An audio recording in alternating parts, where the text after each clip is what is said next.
Most people don't get trapped financially because of one giant mistake. They get trapped by ordinary decisions that look harmless in the moment.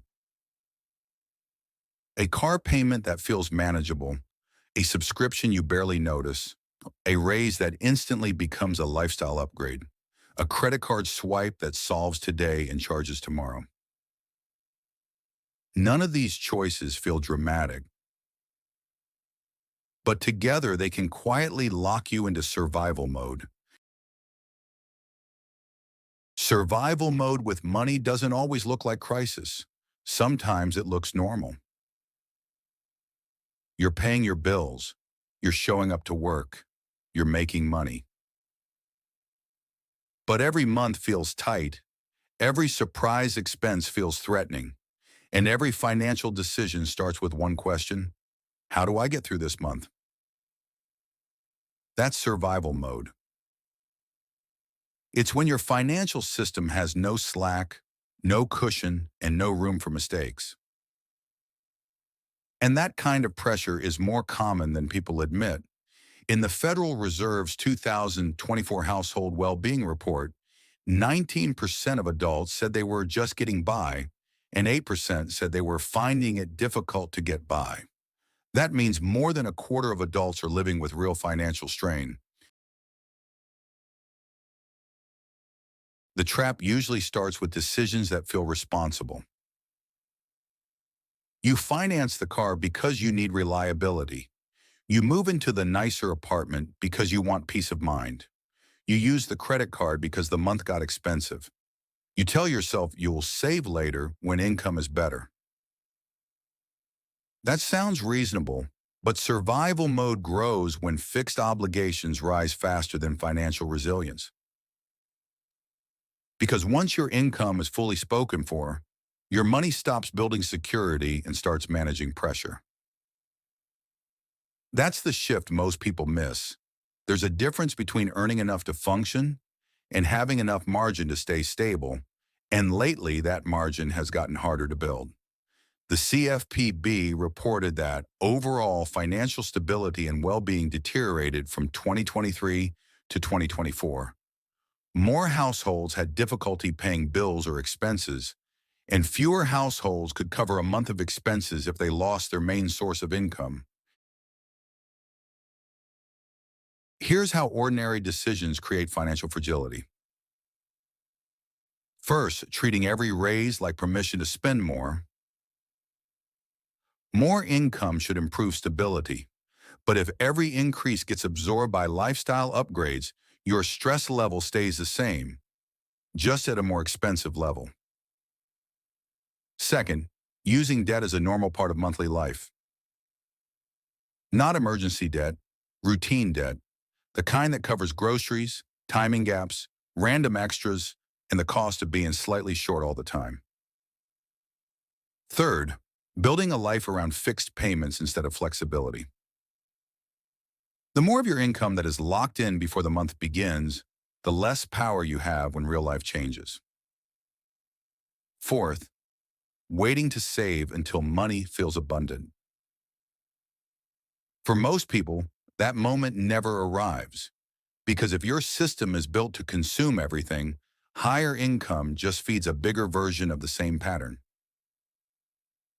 And this pattern matters because emergencies don't ask for permission.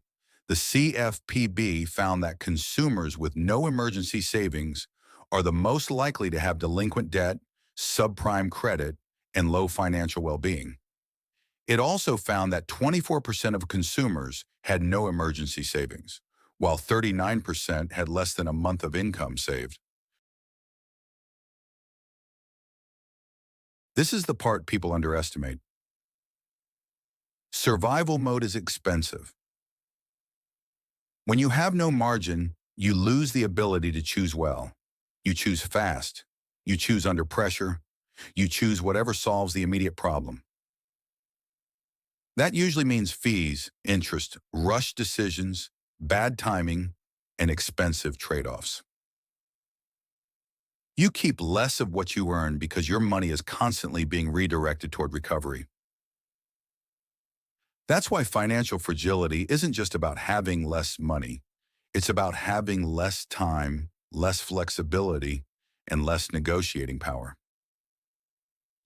The CFPB found that consumers with no emergency savings are far more likely to rely on costly coping behaviors. For example, 35% of consumers with no emergency savings reported overdrafting, compared with just 4% among those with at least a month of income saved for emergencies. Source: and the same report found that 55% of consumers with no emergency savings also had no available credit on a credit card, which means many people don't just lack savings, they lack backup options too. So here's the invisible money rule. Ordinary financial decisions become dangerous when they reduce flexibility faster than they increase comfort. That is how people end up looking stable from the outside while feeling one problem away from collapse on the inside. The system doesn't always break because of recklessness. Sometimes it breaks because every decision was optimized for now. Now matters, now is urgent, now has bills, now has pressure. But when every choice is designed only to survive the present, the future gets sold off piece by piece. That's why a person can earn more than they used to, own more than they used to, and still feel financially weaker than they expected. Because income without margin is not freedom, it's maintenance. And that pressure shows up in how people feel. The CFPB reported that 68% of consumers with no emergency savings said finances control their lives often or always. If you want to get out of survival mode, the first goal is not looking rich. It's creating space. Space between income and expenses. Space between an emergency and a crisis. Space between a setback and debt. That starts when you stop asking, how do I stretch this paycheck? And start asking, how do I leave part of this paycheck behind? Because the real opposite of survival mode is not luxury. It's margin. And until ordinary decisions start protecting your future, instead of only rescuing your present, survival mode will keep repeating, quietly, predictably, and expensively. If you want more videos on the hidden rules that quietly shape debt, income, and financial freedom, subscribe to Invisible Money Rules.